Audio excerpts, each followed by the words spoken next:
While Gwinnett Martha, Amsterdam's notorious criminal, spends his time behind bars in his cell, his organization continues to flourish. On the one hand, his right-hand man Najib, alias Bo, is regularly in Antwerp doing business with the local underworld.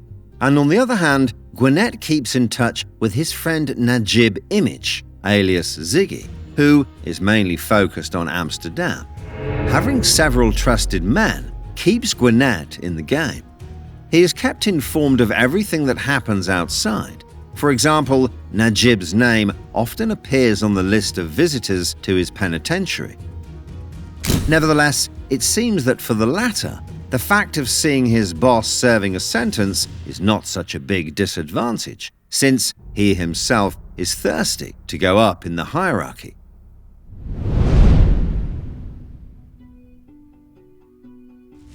It is important to understand that Ziggy was originally a little rascal who grew up under the wings of Gwinnett. Indeed, the story would have started several years earlier, when Ziggy was still presenting himself as a kickboxer wishing to become a pro. As is often the case with major criminals of Gwinnett's caliber, they have a soft spot for a workforce that is willing to get their hands dirty, teaching lessons to enemies and extorting those designated to them. It didn't take long for Ziggy to join the team. A little money, new clothes, and the use of one of the team's cars do the trick for the young kickboxer. Without forgetting the most important in all that, the street credibility that he gains in the environment, because by hanging out with Gwinnett, nobody looks at him in the same way. Ziggy, who is addicted to his sport, does his best to get into the big fight shows. Ik kom helemaal in shape. Ik onderschat hem ook niet, maar ik train er keihard voor deze partij. Ik vind hem meer een boksertje, sterk, conditioneel. Ik ben de meer complete vechter. Ik ben compleet. It's no secret that at that time, kickboxing matches are heavily attended by criminals, who often seek to network with each other. In other words, it is the underworld that pays several thousand euros to occupy the VIP tables. Not surprisingly, it is in the interest of the promoters of these matches, who often have extensive criminal records themselves, to align themselves with the wishes of criminals in order to generate revenue. The situation became so alarming that the last kickboxing match in Amsterdam took place in 2010. This is due to huge restrictions imposed by the municipality, preventing the business from continuing. As an illustration, we had to wait almost 5 years for a revival, but this time in a very different atmosphere. But let's go back to Ziggy, for whom the professional career in sports is starting to take a different direction. In addition to VIP tables in matches, he quickly became a regular at VIP tables in nightclubs.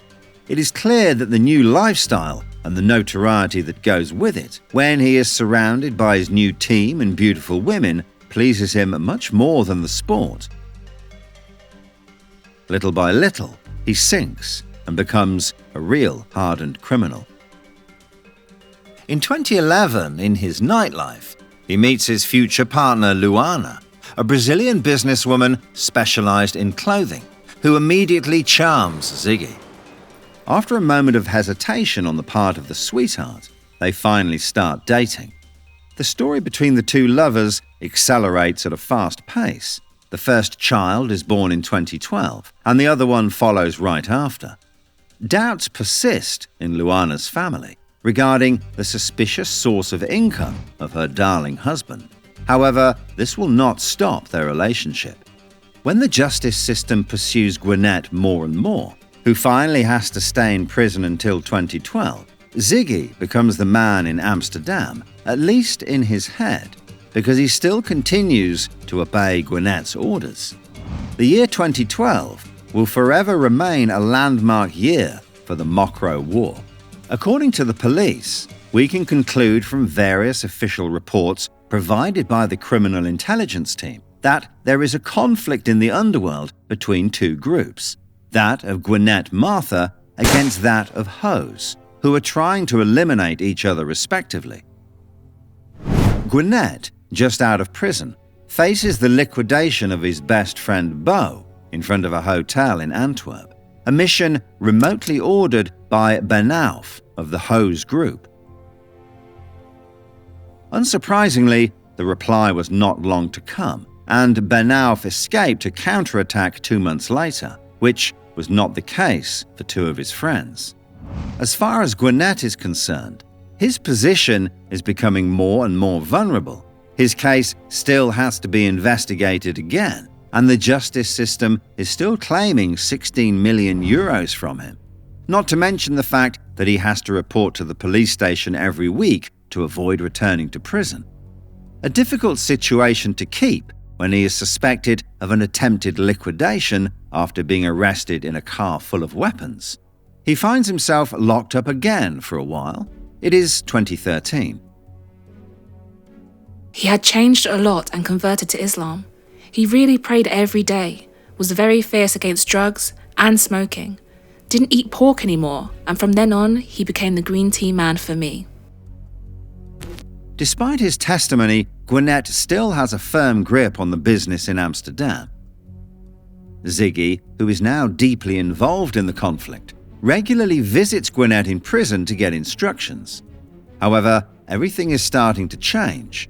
Even though Gwinnett invested heavily in Ziggy at the beginning, he still sees him as a mere implementer, as if nothing had changed over the years. With so much responsibility on his back, Ziggy feels he is worth more than that. On the outside, he keeps Gwinnett's business going full-time. Thanks to the latter's renewed contacts, business continues. And it even seems that he does more than what it takes when he comes into contact with Samir, aka Scarface. Scarface is one of the richest drug dealers of that time in the Netherlands, playing in a league of his own, with his own shipping line in collaboration with Colombians. The latter spends most of his time in the heat of Dubai or in Spain, where he officially deals in real estate, with several companies registered in his name in Marbella. Instead, he is seen as a businessman who stays out of the limelight, far from the image of an ordinary bandit who gets his hands dirty. His meteoric rise is due to his friendship with the top personalities of the Amsterdam underworld, a network based on very good relations, where respect prevails and where low blows are not tolerated. Scarface, who remains under the radar of the police for a long time, would also have benefited from a good repertoire of suppliers of his imprisoned friends. His nickname Scarface refers to his scar under his right eye after being injured with a glass during a fight in the escape nightclub. However, nightclubs don't seem to be his element anymore either. Rumors indicate that private parties in hotels are organized in his name for exclusive guests. We're talking about the upper echelons of the underworld, with champagne flowing freely. In these parties, there is a lot of talk about violence, and especially about the Mocro War, which is not good for business. All this makes Ziggy think, who is dying to go further, but for the moment stays with his group. Finally, Gwinnett, who has been free for a few months, survives a first attempt at liquidation at the end of 2013, which presents his untouchable status suddenly destabilized. His organization begins hunting rivals at an unprecedented rate. Revenge appears in the messages. Take what you can and they will fall apart, and we'll make them shake like a volcano. Some members, like Ilyas, alias Lip, take care of liquidations, while others, like Khalid, play a role in money management. It appears from the encrypted messages that Ziggy was also involved in paying the soldiers, which is consistent with a recent statement by Ilyas. Indeed, the latter indicated that he received his monthly salary of 2,500 euros from Ziggy himself. However, one must be very careful with his words because of the obvious lack of reliability. What is clear, however, is the fact that Ziggy is spending more and more time in Spain, where his look is far from that of the past. The life of a kickboxer is far behind him. It is also here that he intensifies ties with Scarface, which allows him to rise to a higher level. As a result, Ziggy no longer seems to want to be a pawn of Gwinnett, but prefers to stay with big players, who throw their money on the cobblestones of Marbella. The more time passes, the more business is done with Scarface and his entourage. Ziggy appreciates it strongly, which naturally triggers a drop in trust between Gwinnett and Ziggy. Even if Ziggy is no longer his little soldier, he still keeps in touch with his old group and still carries out some missions.